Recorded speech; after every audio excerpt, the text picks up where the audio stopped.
Shalom, selamat pagi jemaat dikasih Tuhan. Kembali kita berjumpa dalam renungan pagi. Mari pagi ini kembali saya mengajak kita semua untuk merenungkan firman Tuhan.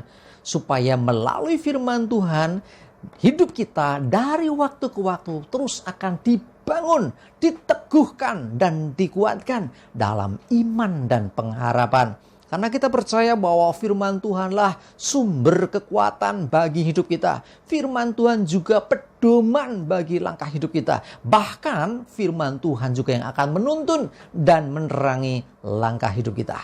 Mari sebelum kita merenungkan firman Tuhan, kita akan berdoa terlebih dahulu. Bapa di surga, kembali Tuhan pagi hari ini kami datang ke hadirat-Mu. Sungguh kami mengucap syukur atas begitu besar kasih setiamu, rahmat dan anugerahmu, berkat dan kemurahanmu, perlindungan dan penyertaanmu, bahkan pemeliharaanmu dan pertolonganmu atas hidup kami. Terima kasih ya Tuhan. Dan pagi ini juga Tuhan kami mau renungkan firman-Mu. Mari Tuhan singkapkan dan nyatakan kebenaran firman-Mu atas setiap kami. Dan juga urapi kami ya Tuhan. Sehingga kami bisa menangkap pesan firman-Mu bagi hidup kami. Dan juga melakukannya. Terima kasih ya Tuhan. Di dalam nama Tuhan Yesus kami bersyukur dan berdoa. Amin. Mari jemaat dikasih Tuhan, kita akan buka Alkitab kita. Renungan pagi ini saya ambilkan dari Mazmur 62 ayat yang ke-8. Saya bacakan. Percayalah kepadanya setiap waktu, hai umat. Curahkanlah isi hatimu di hadapannya. Allah ialah tempat perlindungan kita sela. Oke, nah perhatikan. Percayalah kepadanya. Nya siapa? Nya Tuhan. Percayalah kepada Tuhan setiap waktu, setiap saat. Bahkan lebih detail lagi, setiap detik. Ya, setiap saat atau senantiasa. Selalu ya, percaya kita jangan pernah berubah. Ya, jangan ada keraguan sedikit pun. Ya, jadi percayanya itu terus menerus, bukan hanya pas kita sedang diberkati baru percaya. Oh percaya Tuhan luar biasa, Tuhan memberkati hidupku. Waktu punya masalah bagaimana? Ketika sedang pergumulan bagaimana? Ya, haruslah tetap percaya. Ya, jangan pernah goyah imanmu. Nah, dikatakan setiap waktu, setiap saat dalam hidup kita. Nah, berikutnya perhatikan. Curahkanlah isi hatimu di hadapannya. Ini tentang curhat. Curahan isi hati, mencurahkan isi hati. Nah, zaman dulu ya biasanya anak-anak muda itu punya buku ya, buku diary gitu ya. Ya, jadi kalau ada apa-apa dia tulis di situ ya, curahkan isi hatinya di situ melalui tulisan. Ya, terus okelah mengurangi ya, mungkin bisa mengurangi beban hati istilahnya. Tetapi juga tidak sepenuhnya bisa memberikan solusi.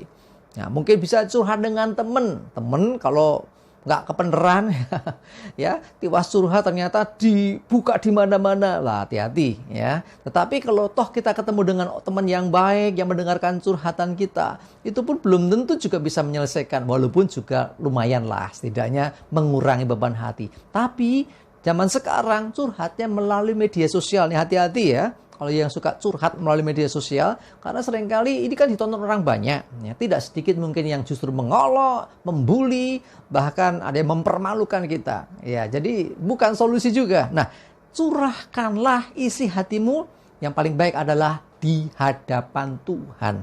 Ya, Tuhan sudah tahu isi hatimu tanpa engkau ngomong, tanpa engkau mengungkapkan isi hati, Tuhan tahu. Tetapi ketika engkau mau menyatakan isi hatimu, berarti ya dalam pandangan Tuhan engkau orang-orang yang sungguh percaya kepadanya. Ingat, curhat mesti kan kepada pribadi yang dipercaya itu. Ya, kalau kita nggak percaya seseorang, kita nggak mungkin curhat sama orang yang kita nggak percaya. Ya, aku nggak percaya dia. Nah, curhat nggak mungkin toh. Ya, curhatnya mesti kepada pribadi yang kita percayai. Nah, kalau kita mau curhat kepada Tuhan, berarti kita sungguh percaya kepada Tuhan. Dan memang betul bahwa Tuhan bukan hanya dapat dipercaya. Tuhan nggak akan mungkin membeberkan kemana-mana. Ya, tetapi lebih dari itu, Tuhan senang mendengarkan curhatan kita. Bahkan Tuhan akan memberikan jalan keluar bagi pergumulan kita. Apa yang kita sampaikan itu. Bahkan Tuhan akan menolong. Kalau dalam curhatan kita berisi masalah, pergumulan, Tuhan akan memberikan pertolongan kepada kita. Karena kita sungguh mempercayai Dia. Ingat, Tuhan tempat perlindungan kita, ya. Jadi tempat yang paling aman di dunia ini adalah di dalam Tuhan. Mari, ya, jemaat dikasih Tuhan, curhatlah kepada Tuhan. Ya, jangan bingung nyari siapa tempat aku curahkan isi hati, siapa ya. Aku perlu curhat ke siapa ya. Curhatlah kepada Tuhan. Tuhan senang kok. Tuhan mau dengarkan engkau. Bahkan Tuhan pasti akan menolong hidupmu. Ya, sekali lagi, kalau kita percaya kepada Tuhan, maka kita akan mempercayakan hidup kita, juga isi hati kita, ya, seluruh keberadaan kita kepada Tuhan. Dan percayalah, di dalam Tuhan ada perlindungan dan kita pasti aman dari segala mara bahaya, aman dari segala apa yang mengancam hidup kita.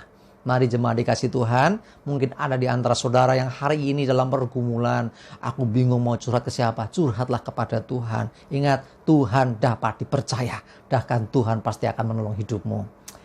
Amin, kita berdoa. Bapa di surga, terima kasih Tuhan, kami bersyukur pagi ini kami boleh singkapkan bahwa Engkau pribadi yang mau mendengarkan curahan hati kami. Mungkin ada di antara kami saat ini yang sedang dalam beban berat, dalam pergumulan yang berat, dalam masalah yang berat. Tuhan, biarlah ketika kami datang ke hadirat-Mu, di hadapan-Mu kami mencurahkan isi hati. Kami mau percaya bahwa Engkau Tuhan yang mendengarkan setiap curahan hati kami. Bahkan Engkau Tuhan yang akan menolong kami, sehingga kami bisa keluar dari setiap pergumulan yang kami hadapi. Karena campur tangan dan pertolongan Tuhan. Kami percaya Tuhan, Engkau adalah pribadi yang akan melindungi hidup kami. Engkau tempat perlindungan kami. Dan tidak ada tempat yang lebih tenang, lebih aman selain di dalam Engkau. Terima kasih ya Tuhan, kami mengucap syukur. Biarlah Roh Kudus menolong kami semua untuk senantiasa bisa menerapkan firman Tuhan hari ini dalam hidup kami. Kami mempercayai Tuhan, selalu mencurahkan hati dan menjadikan Tuhan tempat perlindungan. Terima kasih ya Tuhan. Kami serahkan hari ini hidup kami dalam bimbingan-Mu. Jauhkan celaka dan mara bahaya. Biarlah damai sejahtera dan berkat Tuhan senantiasa menyertai. Terima kasih, dalam nama Tuhan Yesus kami bersyukur dan berdoa. Amin. Mari jemaat dikasih Tuhan, yuk tetap semangat ya. Maju terus dalam iman dan pengharapan. Tuhan Yesus memberkati kita semua. Amin.